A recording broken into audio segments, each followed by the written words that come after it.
se você quer morar no exterior, você tem que aceitar trabalhar em empregos operacionais. Será mesmo? Bom, hoje em dia a gente já sabe que isso é uma inverdade, que é possível sim construir uma carreira, trabalhar na sua área, na sua indústria aqui na Austrália.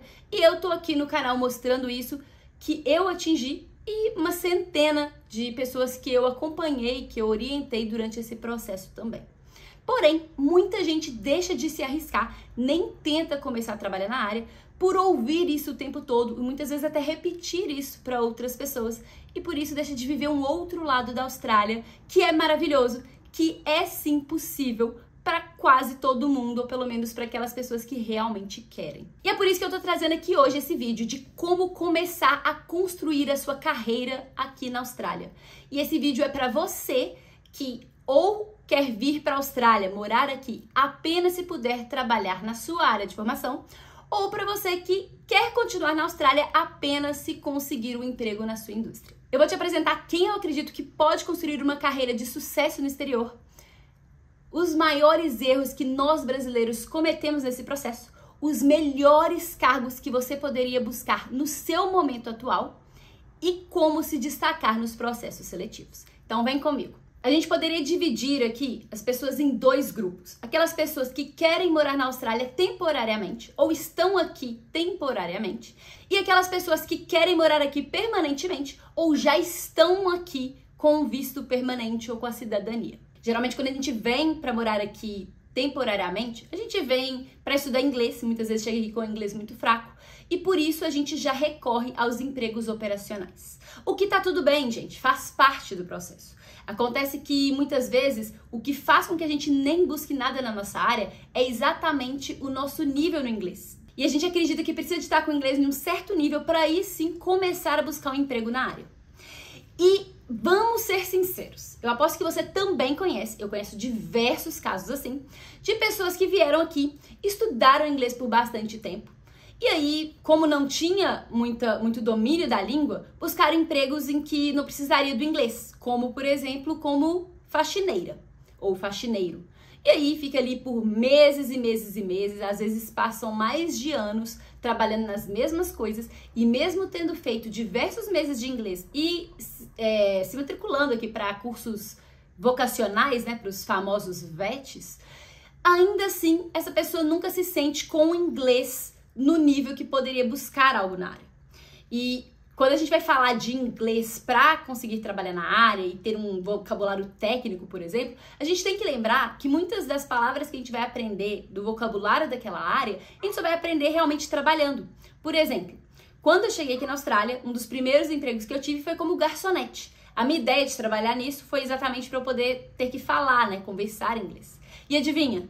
Você acha mesmo que antes de eu começar a trabalhar nessa área, eu sabia como é que chamava bandeja, talheres e várias outras palavras que a gente usava no dia a dia? Claro que não. Eu simplesmente comecei a trabalhar e ao longo do percurso eu fui melhorando o meu inglês.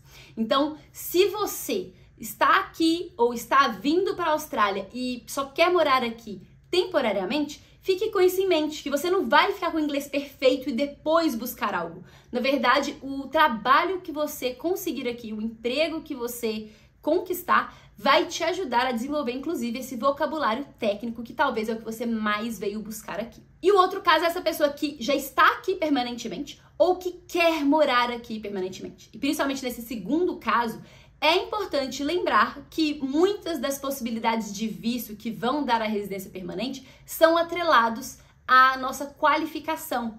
Então, muitas vezes, um dos grandes motivadores até para entrar no mercado de trabalho é exatamente fazer essa carreira para conseguir a residência permanente. Esse foi o meu caso, esse foi o meu maior motivador, apesar de no meio do caminho as coisas terem mudado. Eu contei mais isso nesse vídeo que eu vou deixar linkado aqui em cima. Então, se você não assistiu esse vídeo ainda e quer saber mais da minha história, assiste isso. Mas saiba que se você quer ficar aqui permanentemente, talvez ter uma carreira na sua área pode ser o que mais vai te ajudar. Outras coisas que fazem as pessoas quererem trabalhar na área aqui é para conquistar aquela satisfação profissional e também ganhar melhores salários, porque o custo de vida aqui na Austrália é muito alto. E eu sei que às vezes a gente tá aqui, quando a gente chega aqui temporariamente, a gente pode até trabalhar com qualquer coisa e ainda assim tá feliz, porque a gente tá conseguindo ganhar em dólar, pagar as nossas contas, juntar um dinheiro para renovar o nosso visto, e parece que aquele emprego que a gente tá naquele momento tá maravilhoso. Só que o que eu sempre falo é que a gente tem que começar a pensar no que a gente tá fazendo e tentar nos enxergar fazendo aquilo por muitos e muitos anos. Porque se a gente perceber que isso não é algo que vai nos trazer essa satisfação profissional, é bom a gente já começar a pensar em planos para poder mudar esse cenário. Por exemplo, eu vim pela primeira vez aqui para a Austrália em 2016. E aí, naquela época, eu fiz várias amizades dentro da escola de inglês. E a minha última amiga, que estudou inglês comigo, assim, mais próxima, ela foi embora da Austrália mais ou menos uns 6 meses atrás. Então, ela morou aqui na Austrália por mais ou menos uns 7 anos. E eu lembro de, depois que eu voltei pro Brasil, terminei a faculdade, vim de volta pra Austrália pela segunda vez, eu lembro de encontrar com ela algumas vezes e em 2 ocasiões surgia esse assunto de, e aí, vai, né, buscar algo na sua área, vai tentar algo profissionalmente, já que era algo que eu era muito apaixonada, eu tava sempre falando e ajudando pessoas com isso, né, bem antes até de eu começar esse programa de acompanhamento que eu tenho hoje. E aí, eu lembro dela falar comigo assim: Carol, vou ser sincera, eu adoro trabalhar no café. Eu já sei o café das pessoas, dos meus clientes, o pessoal é sempre, né, muito receptivo, é todo mundo muito educado, eu gosto muito. Eu não penso em buscar nada na minha área não, porque realmente eu descobri que é isso que eu gosto. Aí beleza, eu imaginei assim que talvez pudesse ser algo temporário, mas eu respeitei e eu nunca mais toquei no assunto, né? Só essas 2 vezes que esse assunto surgiu. E aí, agora, quando ela tava indo embora, ela me chamou pra gente tomar um café e conversar e discutir. E aí o que ela falou comigo foi exatamente isso. Foi assim: Carol, eu, depois de meses e meses e meses, anos e anos trabalhando nisso, e aí vendo que não tinha aumento de salário, né? Sempre era uma luta pra conseguir um salário um pouco melhor, fazendo exatamente a mesma coisa todos os dias, me sentindo que eu não estou desenvolvendo, isso foi me cansando. E eu, hoje em dia, quero algo na minha área, mas agora já ficou muito mais complicado e tudo. E ela me contou todas as questões de visto, a opção dela, ela teria que mudar para outra cidade. E aí ela colocou tudo na balança e para ela fez mais sentido voltar para o Brasil, obviamente com os benefícios de estar perto da família e tudo. E aí, isso me mostrou mais ainda que quando a gente pensa em satisfação profissional, a gente não pode pensar só naquele curto prazo. Porque realmente quando a gente chega aqui sem inglês, às vezes um emprego operacional pode ser sim a solução. Mas é importante que a gente olhe para o nosso futuro e entenda aonde a gente quer ir. Porque a gente começa a construir esse futuro no hoje, né? E aí, se a gente quer construir uma carreira, é importante sim que mesmo que o seu inglês não esteja muito bom e mesmo que você esteja no visto de estudante, e eu sei que essa combinação deixa realmente mais difícil começar uma carreira, que você busque, mesmo que sejam trabalhos operacionais, de forma estratégica. Eu chamo isso de trabalhos operacionais estratégicos, que é aquele emprego que pelo menos é dentro da sua indústria. Então, mesmo que não dá para começar ali a fazer o que você já fazia lá no Brasil, o que você fez nos seus estágios e tudo, pelo menos entre neste ambiente de trabalho. E estando lá não significa que você vai aprender tudo e vai conseguir crescer. Isso tem que ser feito também de forma intencional. E para você ser estratégico aí na busca desse emprego seu, para você começar a sua carreira aqui na Austrália, você tem que pensar em 3 coisas. A primeira delas é escolher o cargo que faz sentido para o seu momento atual. Então, como eu disse, se você tá com um inglês fraco e no visto de estudante, com alguns fatores que são dificultadores, isso não vai te impedir de começar, mas talvez você vai ter que pegar um cargo em que você não utilize muita língua, ou então vai ter que ir para um cargo operacional estratégico. A segunda coisa é você entender também a forma de abordar as empresas e como você consegue se vender muito bem no seu material, tanto no seu currículo, quanto na sua cavalera, quanto no seu LinkedIn e nas entrevistas, nos encontros ali de networking, né, na construção da sua rede de contatos. E a terceira coisa é escolher o curso certo, que pode te abrir portas, te ajudar a desenvolver vocabulário, te ajudar a desenvolver algumas habilidades que o mercado australiano precisa. Eu gravei também um vídeo falando sobre essa escolha de curso, vou deixar ele linkado em algum lugar aqui. Se você não assistiu ainda, assista, porque isso pode fazer muita diferença. Agora, Carol, não tô mais com esse inglês muito fraco, já tô pelo menos no nível intermediário ali, já consigo comunicar, né, estabelecer uma conversa. E aí, como é que eu qual que seria o melhor tipo de trabalho se eu estou neste nível? Bom, se o seu inglês é pelo menos intermediário, você tem a opção de buscar por cargos em que você não precisa utilizar tanto, porque só de estar dentro do seu mercado, conversando, lendo, ouvindo, escrevendo, falando, lendo, tudo ao mesmo tempo, você vai desenvolver esse inglês ao longo do tempo. Então, eu acredito que a melhor forma de você começar nesse caso é buscando um cargo de assistência. Então, pensa aí na profissão que faz sentido para você. E aí é importante pensar na profissão que faz sentido, porque aqui na Austrália eles são mais especialistas. Então, você vai entrar num cargo, geralmente você vai crescendo dentro daquela indústria. E aí, entendeu qual que é esse cargo? Tente ser assistente de uma pessoa desse cargo. Tente achar um emprego ali que você vai lidar apenas com seus colegas de trabalho, com seu chefe, porque nesse ambiente o seu inglês vai melhorando. Isso pode abrir portas para depois você chegar em um cargo um pouco mais alto, em que você realmente tenha pessoas abaixo de você, que você lide com clientes e que você fique mais tranquilo em fazer isso em uma língua que não é a sua língua nativa. É engraçado essa parte do medo que a gente tem no inglês, que o quarto emprego que eu consegui aqui na Austrália era um emprego que eu comecei como part-time e depois eu mudei para full-time porque eu estava de férias na minha escola, e aí quando eu apliquei para outro visto eu pude continuar em full-time. Eu lembro que naquela época eu ainda tinha insegurança em relação ao meu inglês. E aí eu fui indicada dentro dessa empresa por hoje em dia minha amiga, eu conheci essa menina em uma festa. E na conversa ali eu contei sobre os meus planos e ela falou que ela estava precisando de alguém para dar uma mão nela no emprego, e ela me indicou para essa empresa. E depois, conversando muito, a gente descobriu, gente, que eu e ela estudamos na mesma escola de inglês, no mesmo nível e na mesma época. Só que o que aconteceu? Ela estava ali naquele inglês intermediário e ela buscou um emprego na área dela e começou a trabalhar nessa empresa que eu trabalhei.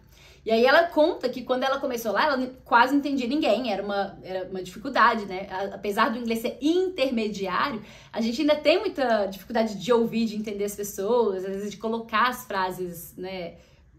Formar as frases, e ainda às vezes não tem um vocabulário muito amplo.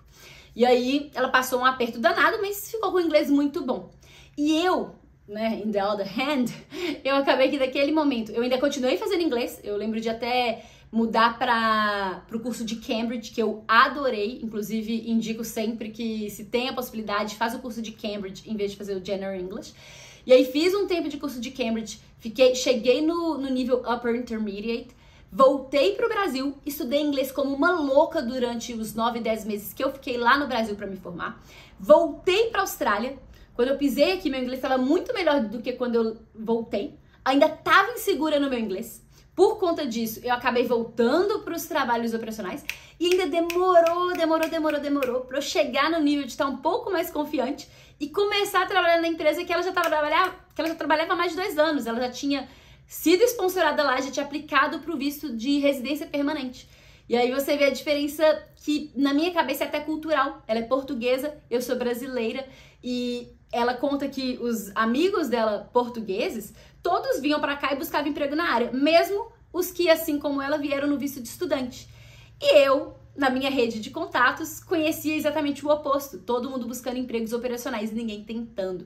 E aí a gente vê que o problema não é o inglês. Eu demorei muito mais tempo para conseguir chegar naquele cargo que fazia mais sentido do que eu gostava de fazer, ainda um pouco insegura em relação ao meu inglês, enquanto ela foi com o inglês que tinha, desenvolveu o inglês lá e a gente estava no mesmo nível. Inclusive, ela, depois de um tempo, passou a ser minha chefe na empresa. Então, aliás, desde o início eu era assistente dela, né?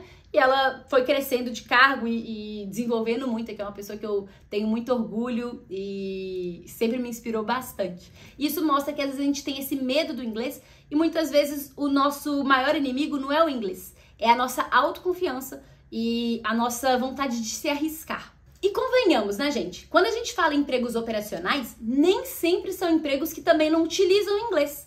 Por exemplo, existem alguns empregos que você é a cara da empresa. Eu, por exemplo, trabalhei como garçonete. No meu segundo intercâmbio aqui, eu trabalhei num restaurante um pouco mais chiquezinho, sabe? Assim, fine dining, que eles chamam, né? E nesse restaurante eu tinha que apresentar o cardápio, conversar com as pessoas e tudo. Eu tinha que utilizar o meu inglês. Eu depois posso até contar uma história sobre o restaurante, porque que eles me demitiram de lá. E que foi exatamente, uma das coisas foi ligada ao inglês, né?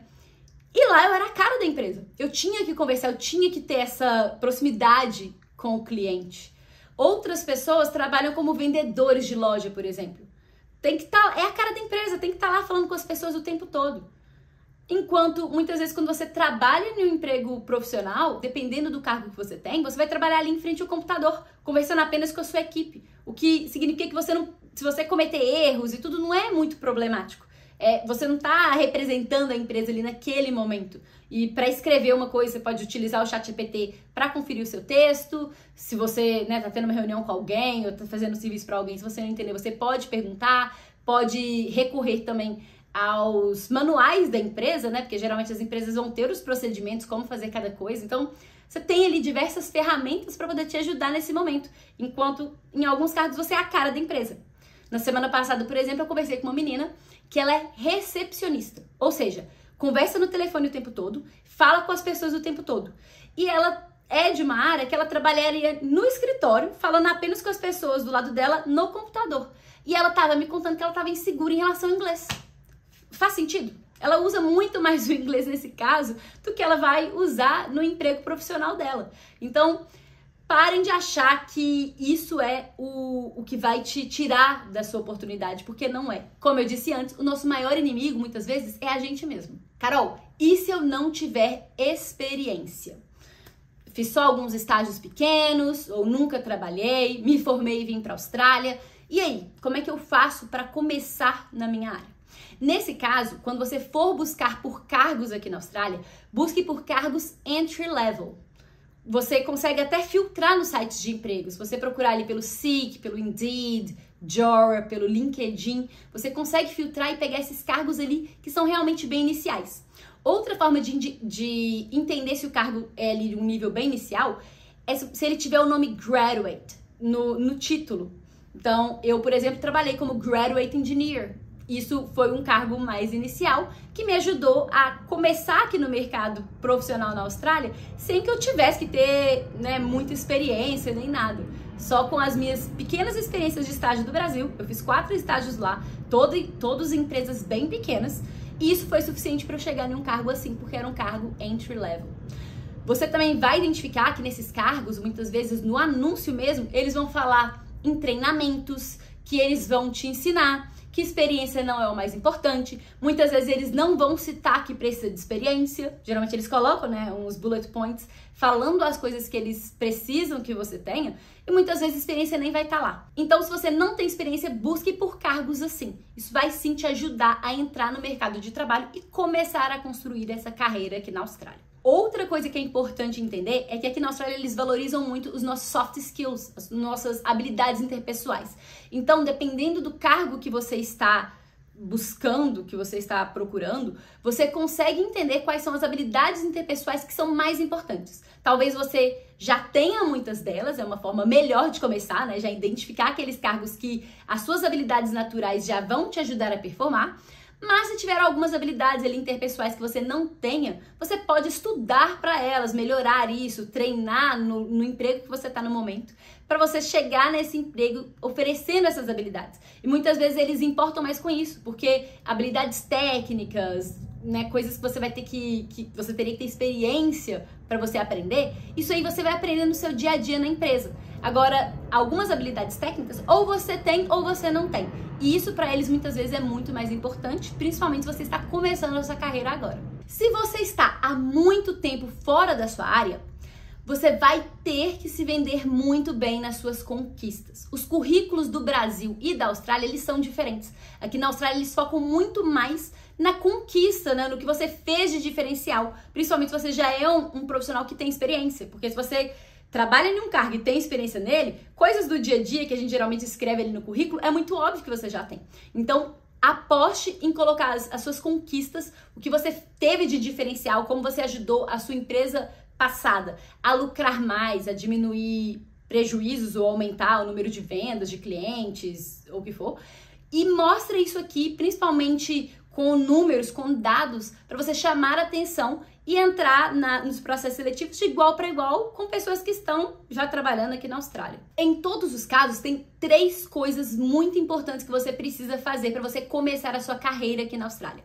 A primeira delas é realmente estudar o mercado australiano. Ele é muito diferente do mercado brasileiro e muitas pessoas ficam por meses e meses tentando, se frustrando, recebendo nãos ou não conseguindo resposta, exatamente por não entender a diferença do mercado e, com isso, não fazer o segundo passo direito, que é fazer um material muito bom, que te venda muito bem no modelo australiano e que seja de fácil adaptação. Porque assim, quando você for fazer sua aplicação, você consegue modificar algumas coisas para se vender melhor para aquela vaga em questão. E a terceira coisa é entender como funciona o processo seletivo aqui, para você não chegar, né, entrevista de emprego no geral já é algo que deixa a gente muito desconfortável.